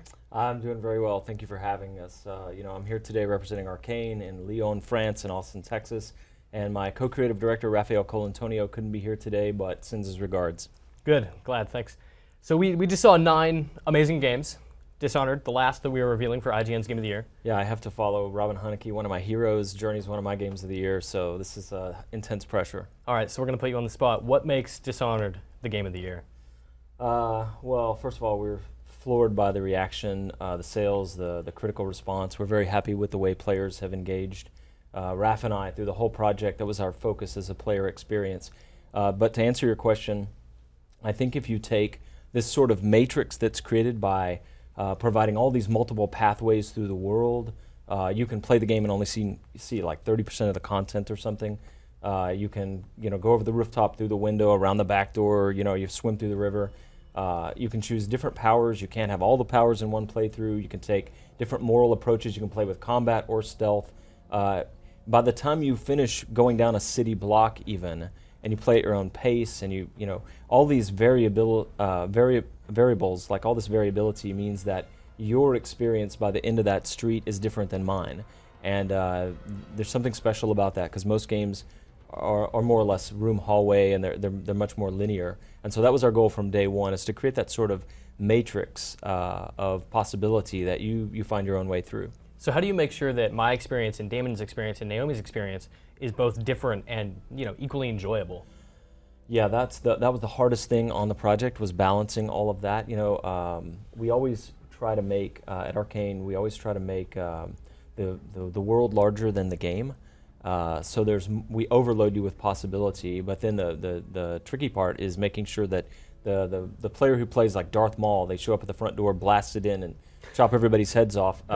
That guy has the same experience that, let's say somebody else goes in and sneaks past everything, and she listens on all the conversations, reads all the notes, studies the paintings, etc. How do you make both of those gameplay experiences fun? And all I can say is iteration and having people on the team who advocate each of the various approaches. So one thing we did from beginning to end was we had stealth advocates, we had supernatural mobility advocates, we had combat advocates, we had high chaos, low chaos advocates, we had PS3, PC, Xbox advocates, scattered across the team. Everybody was advocating some other thing, making sure that it was done well. Right on. So, Arcane is a studio with a lot of talented, experienced people. You and Raph have been in the industry for years. Did Dishonored teach you guys anything that you maybe had not known previously? Like, what lessons did you guys learn working on Dishonored after the fact? Yeah, Raph and I always joke, we always say, he's 63 years old. He looks really good for his age, but, the truth is we've both been in games for 18 years now, which has gone by in a flash. And our projects are generally somewhere between 2.5 and 3.5 years long. And so if you make a mistake, you live with it for a while. It takes a while to recover. But if you make a good game, you coast on that for a while, and it's very gratifying. But even that said, you can work in games. That's the thing about the medium, is you can work in it forever, and still constantly learn new things if your eyes are open. Not only because the landscape's changing and other people are making really interesting games, like, I mean, look at FTL this year, look at Journey, look at XCOM, a reinvention of that game from the 90s. Look at Borderlands 2, an improvement over the original. I love Borderlands. Playing it co-op split screen with my wife. So you look at what everybody's doing, indie, commercial, various platforms, going broad or focusing deep on one feature. You can't help but like need to reinvent yourself and need to learn new things. I mean, just like Raph and I started the game talking to the team, and our lead level designer was so important to what we do, Christoph Carrier, has many years experience making non-linear games like this, Arx Vitalis and Dark Messiah. He and I and Raph talked at one point, and we wanted to do this like minimal interface thing, like with almost no UI. And we quickly realized down the road that like once players sort of see the UI, once they start using it rather, then they stop seeing it and they just use it, right? So we initially experimented with minimal UI, and then we realized it was actually more immersive to sort of give you the UI elements, and then they sort of fade in the background of the experience. But that way you're acting strategically constantly. Something that I thought with that Dishonored did that was totally unique, you know, amid the multiple routes and all the variables you have with the powers, something that sticks out to me is like the most interesting thing about Dishonored is the heart. You have this heart with you, it tells you about the world, you just activate it at any time. Where did that come from? Yeah, well, that's a crazy thing to say because initially we put that in and it was very different. It was very weird and dark. This mechanical, organic thing that beats in your hand. And originally we had this like mechanic related to pointing in a direction and feeling the vibration to find things. It was very subtle and very obscure. And we kind of thought of it as a crippled feature that we tried to salvage, and then we kept layering on it, and we finally converted it to search for runes and bone charms. And then, of course, the brilliant writing of Austin Grossman and Terry Brosius added a lot to it. And we finally locked in on this feature where you like pointed at people and it will whisper secrets about them, and different secrets in high or low chaos. And all the different characters have different things about them. And somehow the sort of gestalt of all that came together, and it's greater than the sum of its parts. And we hear a lot of feedback on Twitter and from friends playing the game that they do crazy things, like they base whether they apply violence or not based on what the heart said to someone about someone. You know, so I have to say we were very surprised at how much the heart has affected people. People have written entire critiques of the game that focus on the heart. You know, it's very interesting. I thought you were about to say fan fiction. I thought that was the direction you were going with that. The coolest fan fiction we've seen, like there is some fan fiction. There's like love stories. There's all this stuff. People have done lots of art and fanfic, but a woman wrote 10,000 words on Wallace, one of the servants at the Hound Pits pub. That's amazing. It's just like, how do you write 10,000 words about Wallace? But anyway. It's not entirely surprising, right? Because you have this amazingly detailed world, and you can get everything you need out of it from the heart and the audio logs and everything you find. What's it been like creating that world from scratch? Yeah, well, a small group of us, the whole team contributed elements to that, right? We work with some of the most brilliant artists I've ever worked with, Sebastian Maton and Victor Antonov, and the team they've put together. So if we say, hey, we need a chair, they make the most interesting chair you've ever seen. And it's like, oh my God, you designed a chair. So we went deep on the world. Raph and I are influenced by the Ultima games. And again, we wanted the world to feel larger than the game. So we constantly worked in details, the calendar, the seasons, the religion, all of that is from the ground up made for Dishonored. So we have one last question from Twitter user Baranza Now. Nope, maybe it's just Baranza. Now that Dishonored is a confirmed new franchise, what new gameplay ideas would you like to see in the sequel? And what would you like to change in Dishonored if you could? Wow, that's a good question. That's layered. Yeah, that's a layered question. First of all, I'm not normally a challenge modes guy, but our challenge modes are really cool. They're coming out soon. That's the first DLC. And some are stealth, some are combat, some are mobility. And just the fact that you can push the supernatural powers and mobility options to the extreme and trying to do the challenge modes means that our challenge modes, the Dunwall City Trials it's called, is really interesting. And then we have two story-based ones that involve Dowd. They're related to the character Dowd from the game. So what we think should be in follow-up games, you're about to see. There's like little tweaks to mechanics, like we changed the blink mechanic a little, we added some different powers, we now we know what people liked and didn't like, so we're retooling things around that. And whatever we work on next, all of that feedback will circulate around in that. But Maybe that's not specific enough. What would I have changed? You know, honestly, I am one of the guys who pushed for the silent protagonist, and I think I would not have done that. I think that's, you know, I never wanted, Raph and I never wanted to, like, you know, project onto what the player might be feeling or thinking about going through the world, or somebody he's killing or not killing. And so we went with the silent protagonist, more or less. Corvo has a few text lines. But I think we'd go for a more intimate emotional connection with the protagonist in any future game that we work on, probably. Makes sense. Harvey Smith, Arcane Studios, congratulations on Dishonored being nominated for IGN's Game of the Year. Thank you. Back to you, Naomi and Damon. Thank you, everybody. Let's turn to the Twitter comments one last time to hear what IGN fans have to say about Dishonored. All right, so we have Jacques Lucifer, who says Dishonored for IGN Game of the Year because its gripping storyline and branched out playing styles. Bethesda are kings. We also have Real Me Not. He said Dishonored because the world was fully realized, full of secrets and side storyline, great open gameplay. And finally, Mark G 2099, Dishonored for IGN Game of the Year because of its deep and playful gameplay mechanics, as well as a dynamic narrative unfolding with your actions. Thanks, Naomi. And with that, we're done revealing our Game of the Year nominees. A super big congratulations to Mass Effect 3, Guild Wars 2, The Unfinished Swan, Borderlands 2, Hotline Miami, FTL, Halo 4, The Walking Dead, Journey, and Dishonored.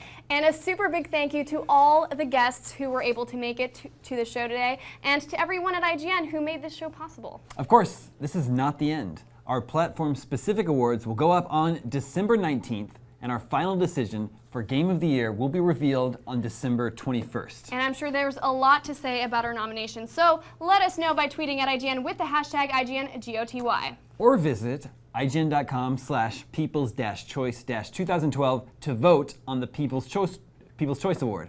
That award is entirely decided by you guys. All right, so that about wraps it up, everyone. As always, I'm Naomi Kyle. And I'm Damon Hatfield. Thanks for watching.